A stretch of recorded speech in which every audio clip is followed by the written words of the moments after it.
నమస్తే. ఎస్సీ వర్గీకరణ విషయంలో మందకృష్ణ మాదిగ చేస్తున్నటువంటి ఉద్యమంలో నిజమెంతుంది?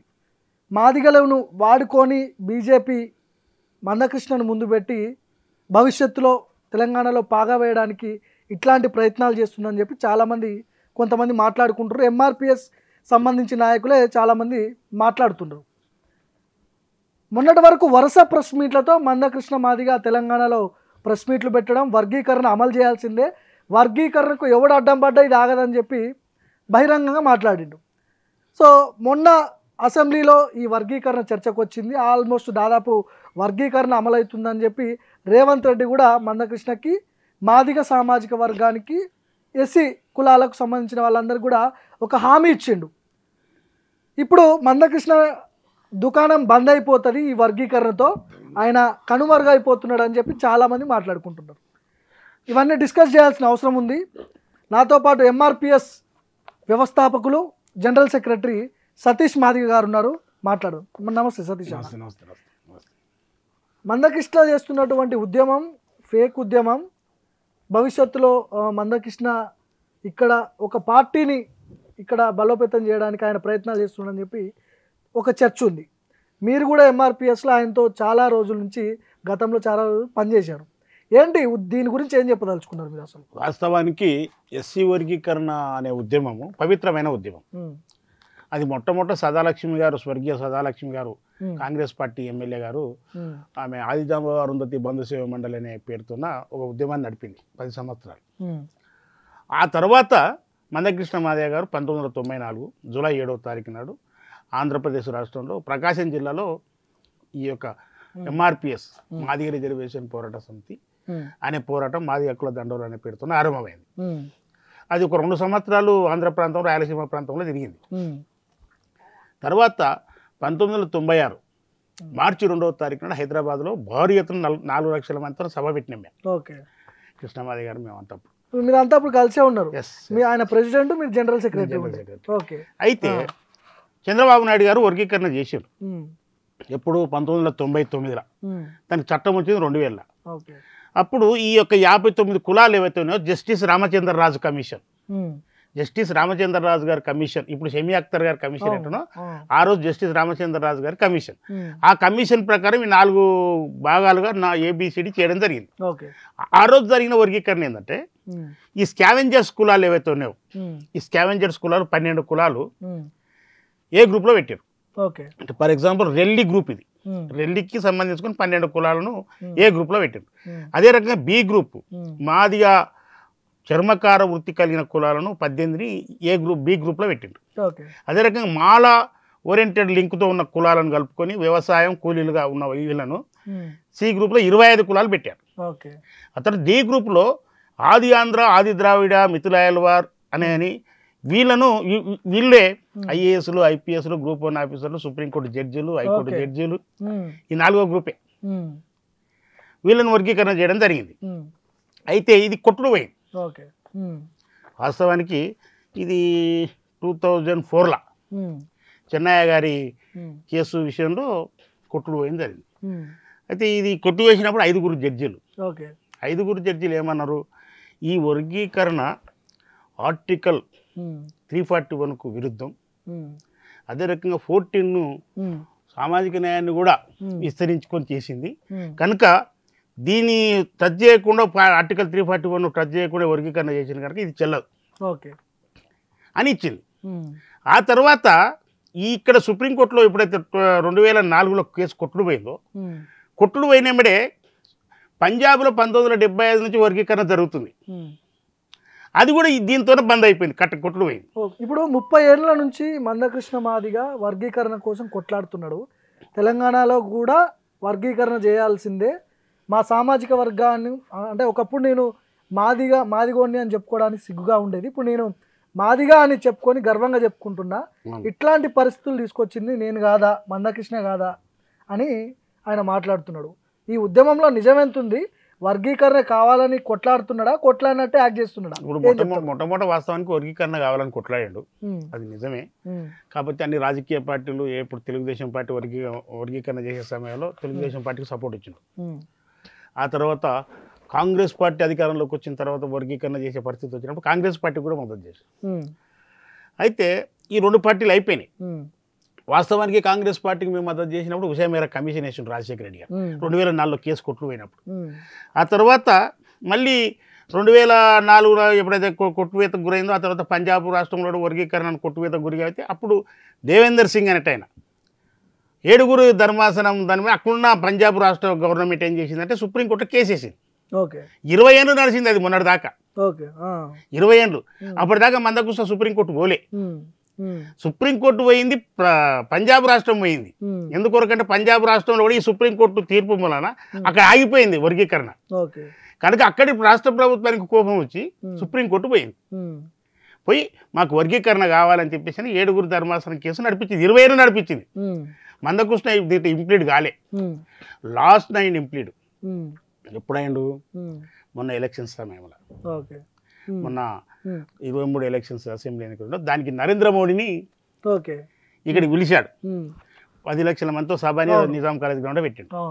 బీజేపీ నరేంద్ర మోడీని హగ్గు చేసుకొని ఒక అర్ధగంట సేపు గుండెల మీద వాడి ఏడిచిండు. అయితే ఆయన ఏడుపును ప్రజలందరూ చూసారు, కానీ అంత బాధ వెలిపుచ్చుకున్నాడు. కానీ నరేంద్ర మోడీ గుండె మాత్రం తడవలే. ఆయన కోటు మాత్రమే తడిసింది, లోపల ఉండే గుండె మాత్రం కరగలేదు మోడీది. అంటే ఎందుకు అట్లా? ఎందుకొరకంటే ఆయన చేయడానికి ఏముంది ఆయన చేతిలో? ఇప్పుడు సుప్రీంకోర్టు డైరెక్షన్ ఇచ్చింది, రాష్ట్రాలకి అధికారం ఇచ్చింది, చేసుకుంటారా చేసుకోరా అది సుప్రీంకోర్టు ఇచ్చింది. బీజేపీ డైరెక్షన్ మాత్రం ఇచ్చింది, తీర్పు అంటే జడ్జిమెంట్ ఏదైతే ఉన్నదో అది చేయమని పర్ఫెక్ట్ గా చేయమని ఒక చెప్పలే. కాబట్టి చేయాలనుకుంటే చేసే అధికారం ఉంది. దీనికి ఆర్టికల్ 341 అడ్డు రాదు, ఆర్టికల్ 14 అడ్డు రాదు, ఆర్టికల్ 15 ప్రకారం 4 ప్రకారం 16 ప్రకారం చేసుకోవచ్చు అని చెప్పేసి అని తీర్పిచ్చింది. అయితే ఇక్కడ వర్గీకరణ మూమెంట్ బర్నింగ్ అంటే ఇక్కడ పుట్టడమే ఇక్కడ ఆంధ్రప్రదేశ్లో నడిచింది కదా ఇది. కనుక ప్రస్తుతం ఇక్కడ గవర్నమెంట్ ఏది ఉంది? కాంగ్రెస్ గవర్నమెంట్ ఉంది. ఇక్కడ ఎవరున్నారు ముఖ్యమంత్రి? మొట్టమొదటి నుంచి మాదిగలకు అనుకూలంగా నిలబడి కొట్లాడిన ముఖ్యమంత్రి రేవంత్ రెడ్డి ఉన్నాడు. ఆయన మాదిగలకు, ఎందుకంటే ఆయన మాదిగల మధ్యన పెరిగిండు. అసెంబ్లీలో ఈ వర్గీకరణ గురించి చర్చ రావడం మందకృష్ణకు అంటే మందకృష్ణ హ్యాపీగా ఉండడా, లేకపోతే నా ఉద్యమానికి ఒక పులి స్టాప్ పడ్డది, నేను ఇక ప్రెస్ మీట్లు పెట్టాల్సిన అవసరం లేదు, ఏం లేదు, ఒక పులి స్టాప్ అయితే పడ్డదని అనుకుంటుండా, హ్యాపీగా ఉన్నాడా? మీరేమనుకుంటారు, ఏం చెప్తారు? వాస్తవానికి హ్యాపీగా లేడు ఆయన. లేడు అంటే ఉద్యమం ఆగిపోతుందనా? ఉద్యమం ఆగిపోతుందని, సేమ్ టైం బీజేపీకి క్రెడిబిలిటీ రాలేదు. ఇక్కడ చేస్తున్నది కాంగ్రెస్ ప్రభుత్వం కాబట్టి బీజేపీకి క్రెడిట్ పోదు, రాదు. ఎందుకొరకు?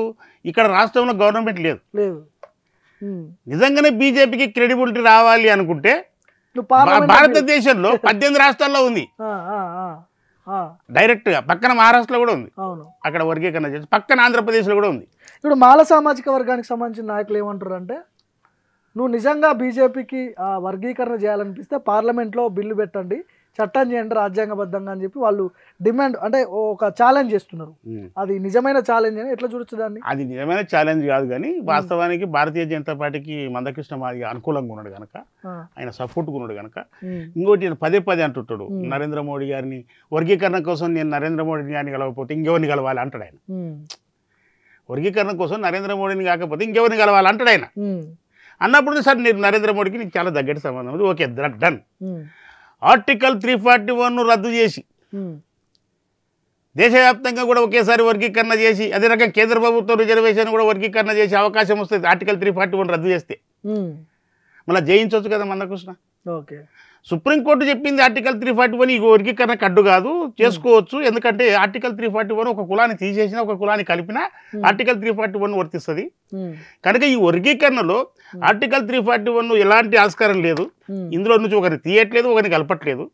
ఉన్నదాన్నే సామాజిక వర్గంగా అన్ని కులాలకు సమానంగా రిజర్వేషన్స్ అందియాల, చివరన ఉన్న వ్యక్తి దాకా అందాలనే ఒక ఉద్దేశంతో సుప్రీంకోర్టు తీర్పిచ్చింది. కనుక మరి దీనికి అడ్డుపడుతుంది. వర్గీకరణ కావద్దని మందకృష్ణ అడ్డుపడుతున్నారు అంటారా మీరు? అవును, మొన్నటి వరకు వర్గీకరణ చేయాలని కొట్లాడిండు కదా.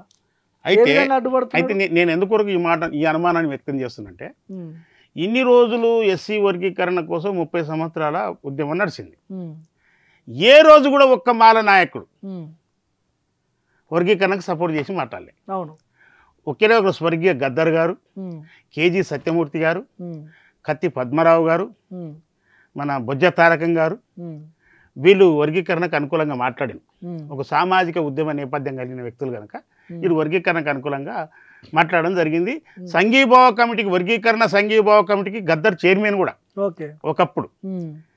కానీ ఈ రోజు కృష్ణమయ్య దగ్గరికి ఎస్సీ వర్గీకరణ అయింది కదా, ఇవి సెమీ అఖ్తర్ గారు చేసినటువంటి వర్గీకరణ. ఇది చంద్రబాబు నాయుడు చేసిన వర్గీకరణ అయితే దీంట్లో 33 కులాలను టచ్ చేయకుండా 33 కులాలు అట్నే ఉన్నాయి దీని ప్రకారం, ఏబిసి ప్రకారం ఉన్నాయి. అయితే ఇక్కడ ఏ గ్రూప్లో ఉన్న పాపులేషన్ అప్పుడు, ఏ గ్రూప్లో ఉన్న పాపులేషన్ ఆ రోజు 1,33,000, నేడు 13,000. రాష్ట్ర విభజన అయింది. ఇప్పుడు ఏ గ్రూప్లో 13,000 ఉంది జనాభా. ఇక్కడ డి గ్రూప్లో ఆ రోజు 8 లక్షల చిల్లర, ఇప్పుడు 6,000 ఉన్నారు. తెలంగాణ రాష్ట్రం వచ్చిన తర్వాత 6,000 ఉన్నారు. మళ్ళీ 6,000లోనికి ఏం గ్రూప్ పెట్టాలి, ఈ 13,000లోనికి ఏ గ్రూప్ పెట్టాలా? కనుక సెమీ అఖ్తర్ గారు ఆలోచన చేసి ఏబిసి పెట్టిండు, గ్రూప్ 1, గ్రూప్ 2, గ్రూప్ 3. కృష్ణమాది ఏమంటాడు, నేను ఇన్ని రోజులు ఏబిసిడి అన్నా కనుక ఏబిసిడి అంటలేరు, ఏబిసి కూడా అంటలేరు, గ్రూప్ 1, గ్రూప్ 2, గ్రూప్ 3 అనబడుతుంది. అంటే నా పేరే లేకుండా పోయింది. ఇప్పుడు మందకృష్ణకి దక్కాల్సిన క్రెడిబిలిటీ కాదంటారా ఇది? ఆయన పోరాటం వాస్తవానికి కృష్ణమాదిగకు దక్కాల్సిన క్రెడిబిలిటీ. ఎందుకంటే ఆయన కంటిన్యూగా 30 సంవత్సరాలు దీన్ని ఫాలో చేసిన నాయకుడు ఆయన. వాస్తవానికి నేను మొదటి తర ఉద్యమంలో ఉన్నా, నా తర్వాత 4 మారినాయి. ప్రతి 5 సంవత్సరాలకు ప్రతి 5 సంవత్సరాలకు నాయకులు మారినారు, కానీ ఆయన మాత్రం మారలే. మీరు కూడా ఎంఆర్పిఎస్ లో చాలా కీలకంగా పనిచేసారు, కానీ మందకృష్ణని ఎందుకు వ్యతిరేకిస్తున్నారు? నేను వ్యతిరేకించట్లే, మందకృష్ణ మాదిగని మేము వ్యతిరేకించట్లేదు, అతని ఆలోచన విధానాన్ని వ్యతిరేకిస్తున్నాం ప్రస్తుతం. ఎందుకొరకు? వర్గీకరణ న్యాయబద్ధంగా సుప్రీంకోర్టు గైడ్లైన్స్ ప్రకారము సామాజిక న్యాయాన్ని దృష్టిలో పెట్టుకొని ఎంపరికల్ డాటాను ఆధారంగా చేసుకొని 4 సంవత్సరాల్లో వర్గీకరణ ఏదైతే జరిగిందో అప్పుడు గతంలో, అప్పుడు ఎవరెవరికి అవకాశాలు వచ్చినాయని దాన్ని కూడా పరిశీలించి ఒక 26 కులాలని షెఫిలింగ్ చేయడం జరిగింది. మాకున్నది మొత్తం 59 కులాలు అయితే దాంట్లో 33 కులాలను ముట్టుకోకుండా 26 కులాలనే ఇక్కడ నుంచి అక్కడ, అక్కడ నుంచి ఇక్కడ మార్చడం జరిగింది. ఎందుకు మార్చారు అట్లా అంటే ఆర్థిక అసమానతలు, విద్యావకాశాల్లో అసమానతలు, ఉద్యోగాలలో అసమానతలు. ఉన్న 4 సంవత్సరాలు వర్గీకరణ జరిగితే కూడా వీళ్ళకి అవకాశాలు రాలే.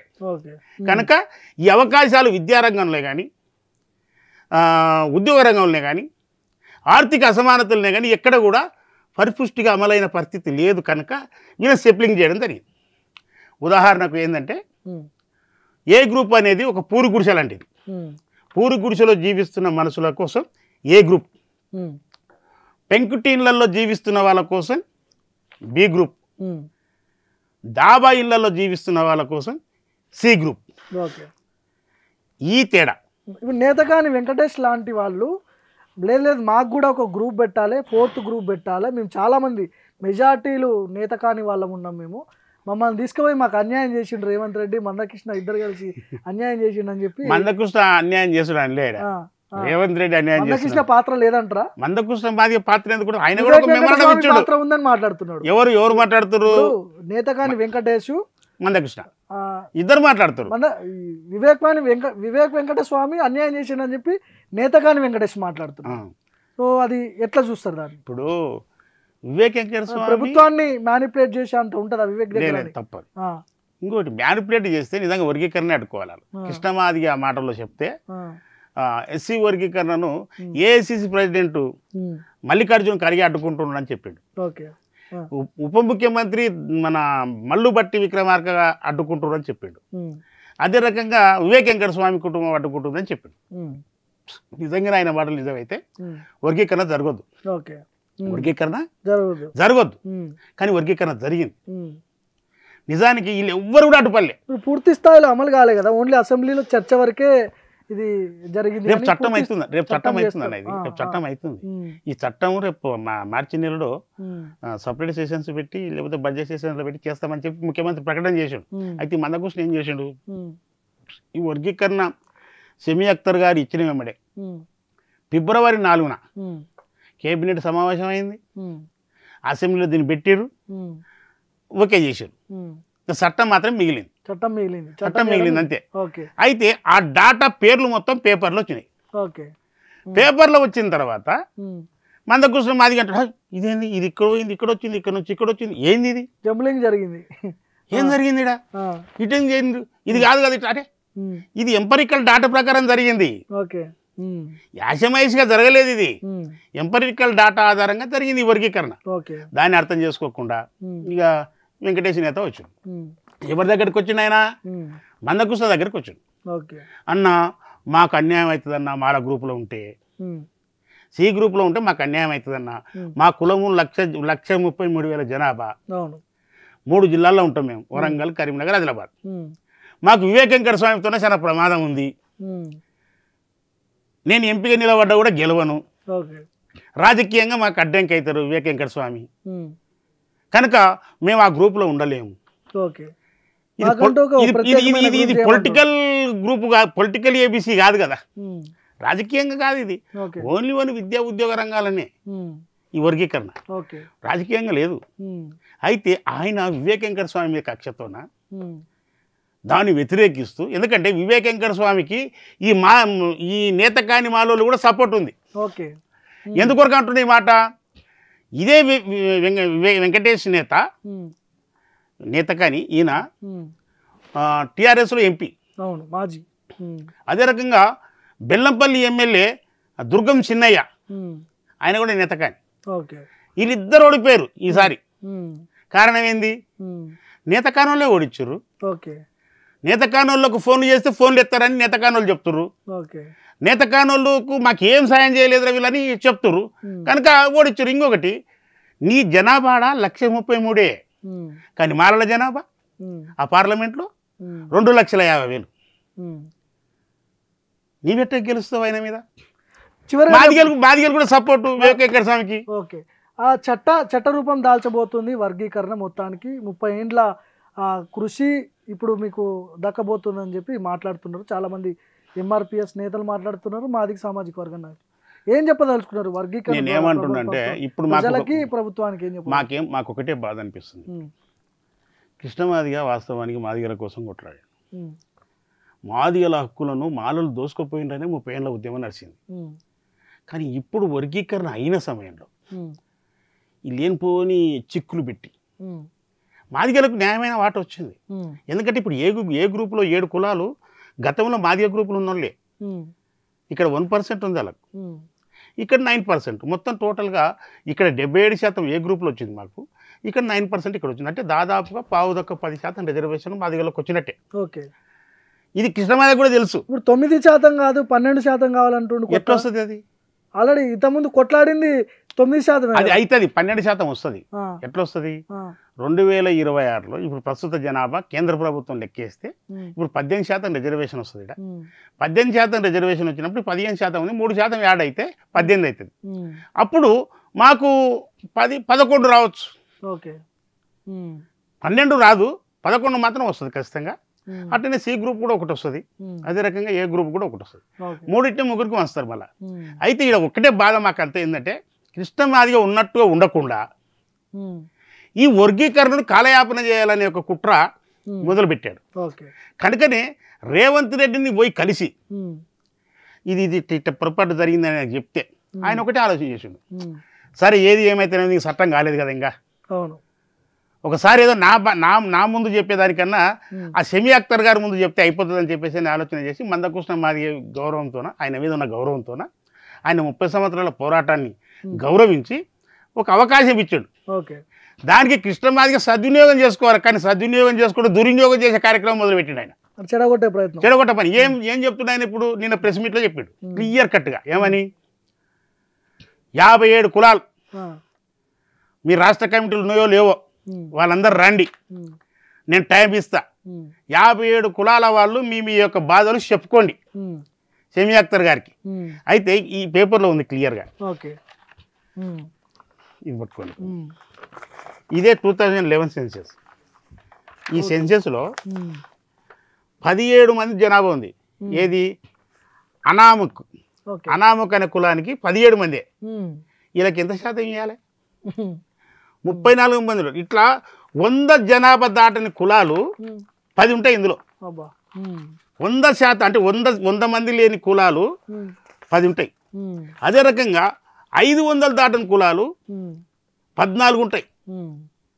మరి ఎవరికి ఎంతెంత వాటా ఇట్లా ఈ కృష్ణమాది ఏమంటుండే ఇప్పుడు మీరు అందరూ పోండి అందరికి పంచాలంటుండే ఇప్పుడు సరే 59 గ్రూపులు అయితే అందరికీ మంచినా మాకేం ఇబ్బంది లేదు. ఎందుకంటే మాదిగలకున్న 32 లక్షలు ఒక నెంబర్ తగ్గదు, ఒక నెంబర్ పెరగదు. 32 లక్షలు బరబ్బర్ ఉంటాం మేము. మాలలు కూడా వాళ్ళకి ఇబ్బంది లేదు, 15 లక్షలు బరబ్బర్ ఉన్నారు వాళ్ళు. 15 లక్షలకు ఉన్న వాళ్ళకు వాటా వస్తుంది, 32 లక్షలు ఉన్న వాళ్ళకు మాకు వాటా వస్తుంది. ఇక మిగతా అన్ని చిన్న చిన్న ఇక దాంట్లో వాళ్ళకు 0.1% వచ్చే కులం ఉంది, 0.02% వచ్చే కులాలు ఉన్నాయి ఇందులో. మన కృష్ణమాదిగ మాటల ప్రకారం మన 59 గ్రూప్ వాళ్ళు చేసే ప్రభుత్వం ఏది ఉంది, ఏ కమిషన్ ఉంది, దీన్ని బట్టి మొత్తం అర్థమవుతుంది ఏంటంటే పక్కన మా నేతకాని వెంకటేష్ వచ్చి అన్నా నువ్వు మా నాయకుడు అని చెప్పి ఈయన చెడగొట్టి ఆయన భుజం మీద వర్గీకరణ అడ్డుకోవడానికి తుపాకీ పెట్టి కాలుస్తున్న వ్యక్తి నేతకాని వెంకటేష్. ఆయన ఉచ్చులో పడ్డాడు మందకృష్ణ మాదిగ. ఆయన ఉచ్చే కాకుండా బీజేపీ ఉచ్చులో భయంకరంగా పడ్డాడు. ఈ కాంగ్రెస్ ప్రభుత్వము రేవంత్ రెడ్డి వర్గీకరణ చేయాలని ఎలాంటి అది ఇష్టం లేదు ఇతనికి. ఇది ఇట్నే లాగి లాగి లాగి ఈ కిరికిరి పెట్టి లాగి లాగి 4 ఏళ్ళు లాగి 2028 ఎన్నికలలో బీజేపీకి సపోర్ట్ చేసి ఈ మాదిగల ఓట్లు అక్కడ వేయించి ఈ వర్గీకరణ చేసుకోవాలనేది ఆయన ఉద్దేశం. ఇంకొకటి నాకు ప్రధానంగా ఒక బాధ చిక్కించుకుంది, అదేంటంటే ఈ లక్ష డబ్బులు ఎప్పుడు కొట్టాలని. లక్ష డబ్బులు ఎవరి కొరకు కొడతారు, ఏం చేయడానికి కొట్టాలి? వర్గీకరణకు ఆల్మోస్ట్ చట్టం అయిపోయిన తర్వాత చెప్పిన తర్వాత ఈ లక్ష డబ్బులు ఎందుకు ఎందుకు ఎవరి కోసం? దామోదర్ రాజనరసింహ కూడా కొన్ని వ్యాఖ్యలు చేసినట్టున్నాడు మందకృష్ణ మీద. ఇంకెన్ని రోజులు డప్పు కొట్టుకుంటూ తిరుగుతారు మీరు, మనం కూడా రాజ్యాధికారం కావాలి, మనం కూడా పాలించాలి, ఇంకెన్ని రోజులు డప్పు కొట్టుకుంటూ తిరుగుతాం అని చెప్పి మాట్లాడినాడు. అయితే దామన్న ఒక మాట అన్నాడు, ఈ డప్పులు ఎన్ని రోజులు కొట్టాలి, చెప్పులు ఎన్ని రోజులు కుట్టుకోవాలి. ఇప్పుడు మనం కంప్యూటర్ యుగంలో జీవిస్తున్నాము, డప్పు కొట్టిన ఈ చెయ్యి కంప్యూటర్ చేత పట్టుకోవాలి, చెప్పులు కుట్టిన ఈ చేతి చరిత్ర సృష్టించాలి అని చెప్పేసి అని మాట్లాడండి ఆయన. ఆయన డప్పు కొట్టొద్దని చెప్పినంత మాత్రం ఆయన మాదిగోడు కాదా అనబట్టండి ఆయన. మా దామోదర నరసింహ మంత్రి పదవుల నుంచి తీసేయాలా, ఇద్దరు మాదిగోళ్ళకి వెళ్ళాలంటే మరి ఆయన మాదిగ కాదా? మళ్ళీ ఆయన మాదిగ కాదన్నప్పుడు ఆయన ఎప్పుడు ఎందుకు తిరిగి నువ్వు? ఆయన వెంటేసుకొని రేవంత్ దగ్గరికి ఎందుకు పోయినావు? నేను సూటిగా అడుగుతున్నా. ఆయన కాదన్నప్పుడు మాదిగ కానప్పుడు ఆయన సర్టిఫికెట్ టెస్ట్ చేసినావా? ఆయన మాదిగ సర్టిఫికెట్ ఉంది ఆయనకు. ఆయన ఎట్టాం మనము మన కులపుని మనం ఎట్లా అవమానపరుచుకుంటాం అంటే డప్పు ఈరోజు తెలంగాణ రాష్ట్రంలో ఉన్న ప్రతి మాది కూడా డప్పు కొట్టి నీకు వస్తుందా? నీ కొడుకు వస్తుందా? నీకు 2 కొడుకులు ఉండరు కదా, వస్తుందా? నీవు మొన్ననే బిడ్డకు పెళ్ళయింది కదా, నీ అల్లునికి వస్తుందా డప్పు కొట్టడానికి? ఇప్పుడు వర్గీకరణ అయినా కాకపోయినా 1,00,000 డప్పులు మోగాల్సిందే అని చెప్పి ఆయన ఉద్దేశం. అది ఉద్దేశం ఎందుకొరకు? పవర్ చూపించాలనా తెలంగాణలో, లేకపోతే ముఖ్యమంత్రికి చూపించాలనా? ఎవరికి చూపుట కాదు, ఈ Guinness book of the record వాళ్ళకు చూపించాలి. మందాకృష్ణ ఒక్కడే ఇట్లాంటి ప్రోగ్రామ్ చేసి ఎవరు చేయలేదు ప్రపంచంలోనే. ఇది డప్పులు ఎక్కడ మోగలే కనుక ఇది బుక్ ఆఫ్ ది రికార్డు మన ఏది మన గిన్నిస్ బుక్ లో ఎక్కాలని. మననే ఉద్యమాల పేరుతో పద్మశ్రీ ఎక్కిండు కదా, కానీ ఆ పద్మశ్రీ రావడానికి ఆ ఉద్యమాల్లో చచ్చిపోయినారు ఎంతమంది? వాళ్ళని ఒకరినాన్ని ఆదుకోవాలని అడిగిండా? చివరిగా చెప్పండి అన్న, ఈ వర్గీకరణ మందకృష్ణ మాదిగ మరి ఎప్పుడు పులి స్టాప్ పడుతుంది, పంచాయతీ ఎప్పుడు అవుతుంది, 1,00,000 డప్పులు మోగాలా వద్దా? ఇప్పుడు నేను ఒకటే చెప్తున్నాను, చెప్పండి. 1,00,000 డప్పులు మోగించు, 1,00,000 కాదు 10 లక్షలు మోగించు. ఎడ మోగిద్దాం? కొంగర కలాన్లో. హైదరాబాద్కు బయట మోగిద్దాం. నీకు Guinness book of the record రావాలని కూడా మేము కోరుకుంటాం, మాకేం ఇబ్బంది లేదు. కానీ దాని కొరకు ప్రతి ఒక్కరు డప్పు కొనండి, ఇట్లా పెట్టుకోండి మీరు అని చెప్పి రేపు ఊర్లలోకి నేతలు వస్తే వాళ్ళకు 500 రూపాయల కూలికి డప్పు కొట్టడానికి వాళ్ళే మాదిగోళ్ళు. అట్లా కాదు, కంప్యూటర్ యుగంలో బతుకుతున్నాం మనం, కంప్యూటర్లు పట్టాలని చెప్పేసి దామోదర రాజనరసింహ అన్నాడు. ఈ వర్గీకరణకు పులి స్టాప్ పెట్టాల్సింది రాష్ట్ర ముఖ్యమంత్రి రేవంత్ రెడ్డి గారే. ఆయన మాదిగల దేవుడు, ఏ కులానికి అన్యాయం జరగకుండా వర్గీకరణ చేసిండు. కనుక మందకృష్ణ ఎన్ని ఆటంకాలు సృష్టించినా మీరు మార్చి 1వ తారీఖు నాడు అసెంబ్లీ పెడతానన్నారు 5వ తారీఖు వరకు, దాన్ని కూడా ఛాలెంజ్ చేస్తుండే ఆయన. అసలు ఈయన ఉద్దేశం అర్థమై సస్తలేదు. మార్చి 10 వరకు కమిషన్ అట్నే డోర్ చేసుకొని ఉండాలంటాడు. ఏం చేయాలి మరి? ఇన్ని దినాలు ఏం చేసిరు? ఈ 3 నెలల కాలం రిపోర్ట్లు ఏం చేసిరు? ఇవ్వలేదా ఎవడు కూడా? నీవు కూడా ఇచ్చిన కృష్ణమాదిగా హైదరాబాద్ కలెక్టరేట్లా. కనుక దయచేసి మీ కుయుక్తులు, మీ కుట్రలు మానండి. అందరికీ 59 కులాలకు సమన్యాయం, సరిన్యాయం జరుగుతుంది వర్గీకరణరా. ఇంకా నీవు కోరుకున్నట్టయితే మాత్రం 59 గ్రూపులు కావాలి. అది సాధ్యమేనా ఆలోచన చేయాలా. ముఖ్యమంత్రి గారు ఈ మనిషి యొక్క మాటలను పక్కన పెట్టి రేపు మార్చిలో జరుగు బడ్జెట్ సెషన్లో బిల్లు పెట్టండి. సుప్రీంకోర్టు గైడ్లైన్స్ ప్రకారం ఏదైతే సెమీ అఖ్తర్ గారు ఇచ్చిన రిపోర్ట్ ఏదైతే ఉందో దాన్ని ఏబీసీ చేస్తారా, ఏబీసీ-D చేస్తారా, గ్రూప్ 1, గ్రూప్ 2, గ్రూప్ 3 చేస్తారా, గ్రూప్ 4 చేస్తారా, ఏది చేసినా సరే కానీ దానికి మాత్రం ఖచ్చితంగా చట్టబద్ధత మార్చిలో కల్పించాలని చెప్పేసి విజ్ఞప్తి చేస్తున్నా. రైట్ అన్న. సో ఇది మొత్తానికి ఎస్సీ వర్గీకరణ విషయంలో మందకృష్ణ మాదిగ ఉద్యమం అంటే 30 ఏళ్ళ నుంచి ఉద్యమం చేస్తున్నప్పటికీ కూడా కాలయాపన చేసి 2029 ఎన్నికల్లో బీజేపీకి ఓట్లు వేయించడానికి మందకృష్ణ ప్రయత్నాలు చేస్తున్నాడని చెప్పి ఎంఆర్పిఎస్కి సంబంధించిన నాయకులు సతీష్ మాదిగ గారు విమర్శిస్తున్నారు. చూడాలి ఈ పంచాయతీ చట్టరూపం, వర్గీకరణ చట్టరూపం దాల్చిన తర్వాత మళ్ళీ వర్గీకరణ చర్చ తెలంగాణలో ఉంటుందా లేదా, ఇవన్నీ చూడాల్సిన అవసరం ఉంది.